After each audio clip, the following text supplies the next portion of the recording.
தமிழக முதலமைச்சர் திரு ஜோசப் விஜய் அவர்கள் இன்று தமிழக சட்டமன்றத்தில் பேசிய பேச்சு அவருடைய திரைப்படங்களுக்கு சற்றும் குறைவில்லாத ஒரு பேச்சு. அவருடைய ரசிகர்களை மிகுந்த அளவில் திருப்திப்படுத்தக்கூடிய பேச்சு. உங்க கருத்துக்களை நீங்க முழுமையாக மன நிறைவோடு பேசலாம். 5 நிமிஷம் பேசுனதுக்கே கொலத்தூரி இந்த ஆட்டம் அடிச்சு பேசுனா அப்புறம் என்ன பண்றது?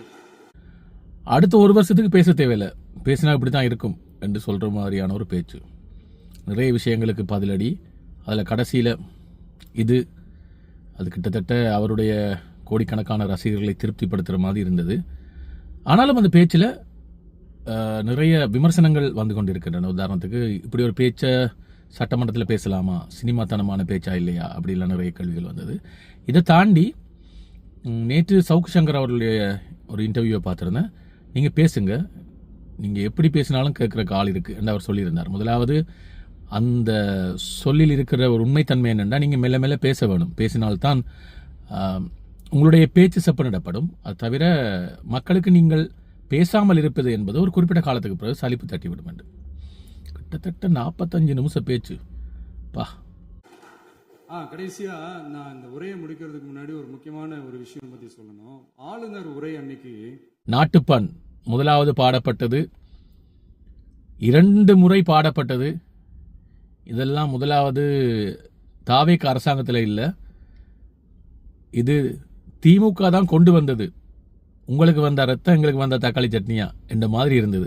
தமிழ் தாய் வாழ்த்துக்கு அப்புறம் தேசிய கீதம் பாடினது தப்பு, தேசிய கீதம் 2 முறை பாடினது தப்பு. அப்படி ஒரு நிகழ்வு இதுக்கு முன்னாடி இந்த சட்டசபையில நடந்ததே கிடையாது. அந்த மரபே மாத்திட்டீங்க. எதிர்கட்சியை சார்ந்தவங்க எல்லாம் சொன்னாங்க இல்லையா, அந்த மாநில உரிமை போராளிகளை, அந்த மரபு காக்கிற உரிமை போராளிகளை ஒரே ஒரு கேள்விதான் கேட்கணும். 2021 ஆகஸ்ட் 2 ஞாபகம் இருக்கா? Centenary celebration of Tamil Nadu legislature. அந்த ஃபங்க்ஷன்ல நம்ம முன்னாள் முதலமைச்சர் கருணாநிதி அவர்களோட கலைஞர் அவர்களுடைய புகைப்படத்தை மாண்புமிகு குடியரசுத் தலைவர் திறந்து வைக்கிற ஒரு ஃபங்க்ஷன். அந்த ஃபங்க்ஷன்ல national anthem followed by Tamil Thai Vazhthu அப்படின்னு அறிவிச்சது ஞாபகம் இருக்கா? அதாவது தேசிய கீதத்துக்கு அப்புறமா 2வது முறையா, நோட் திஸ் பாயிண்ட் மாண்புமிகு பேரவைத் தலைவர் அவர்களே, ப்ளீஸ் நோட் திஸ் பாயிண்ட். தேசிய கீதத்துக்கு அப்புறம் 2வது முறையாக தமிழ் தாய் வாழ்த்து பாடப்படும் அப்படின்னு சொன்னது ஞாபகம் இருக்கா? அதுவும் முத்தமிழ் அறிஞர் அப்படின்னு சொல்ற நம்ம கலைஞர் அவர்களுடைய அந்த புகைப்படம் வெளியிட்டு விழாவில் அவர் இருந்த இதே சபையில தமிழ 2வது இடத்துக்கு தள்ளினது யாருன்னு ஞாபகம் இருக்கா?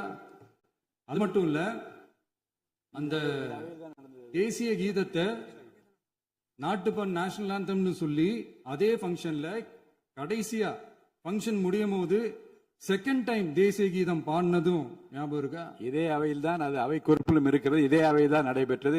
இந்த நேரத்தில் இந்த ஆதாரங்களை அளித்த மாண்பு முதல்வர்களுக்கு நன்றியை தெரிவித்துக் கொள்கிறேன். 2-3 முறை ரிஹர்சல் பார்த்து வந்து பேசின பேச்சு மாதிரி இருந்தது. அதுல ஒரு குட்டி கதை. ஊர்ல ஒரு பெரியவர் வெயில் ரொம்ப ஜாஸ்தியா இருக்குன்னு சொல்லிட்டு கண்ணுக்கு மேல கை வச்சுக்கிட்டு இப்படி சுத்தி முத்தி தேடிக்கிட்டு இருந்தாராம். அப்ப கூட இருந்த ஒரு சின்ன பையன், என்ன தேடுறீங்க அப்படின்னு கேட்டானா. அதுக்கு அந்த பெரியவர் சொன்னாரா, அது ஒண்ணு இல்ல தம்பி, உங்க அப்பா இங்கதான் இருப்பாருன்னு சொன்னாங்க, அதான் தேடிக்கிட்டு இருக்கேன். எங்க உங்க அப்பாவையா காணோம்?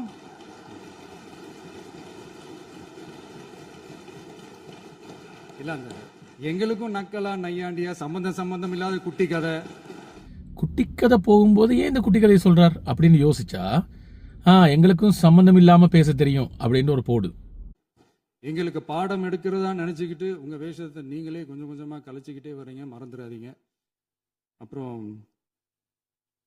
நேற்று எதிர்கட்சி தலைவர், மாண்புமிகு எதிர்கட்சி தலைவர் பேசும்போது நிறைய பேசினாங்க. அதுல ஒண்ணு மட்டும், அரசு சொல்றதா நினைச்சுக்கிட்டு நம்மளை இன்டைரக்டா ஈவில் அப்படின்ற அந்த வார்த்தையை யூஸ் பண்ணாங்க. எனக்கு ஒண்ணுதான் சொல்லணும்னு தோணுது. ஈவில்ஸ்னு டெவில்ஸ் பேசக்கூடாது. பார்க்க போனா அவர் படம் நடிக்க தேவையில்லை. அடுத்த 5 வருஷத்துக்கு ஒவ்வொரு சட்டமன்றமும் ஒவ்வொரு சட்டமன்ற பேச்சும் 45 நிமிஷம் படம், 10 நிமிஷம் படம், 15 நிமிஷம் படமாகத்தான் இருக்கும். நல்ல பல விஷயங்கள் அதுக்குள்ள சுட்டி காட்டப்பட்டிருக்கிறது. முக்கியமாக இந்த கட்சி நிதி என்ற பேரில் அடிக்கப்பட்ட கொள்ளை அரசாங்கத்தினுடைய கஜானாவுக்கு வர வேண்டும். அவங்க இருந்திருந்தா ஒரு ஆக்ஷன் பண்ணணும்னு எனக்கு தோணுச்சு. எல்லாரும் போயிட்டாங்க. இல்ல, With your இப்போ- permission இப்போ- இப்போ- பண்ணலாமா? இப்பவும் பண்ணலாம், ஒன்றும் தப்பு இல்லை.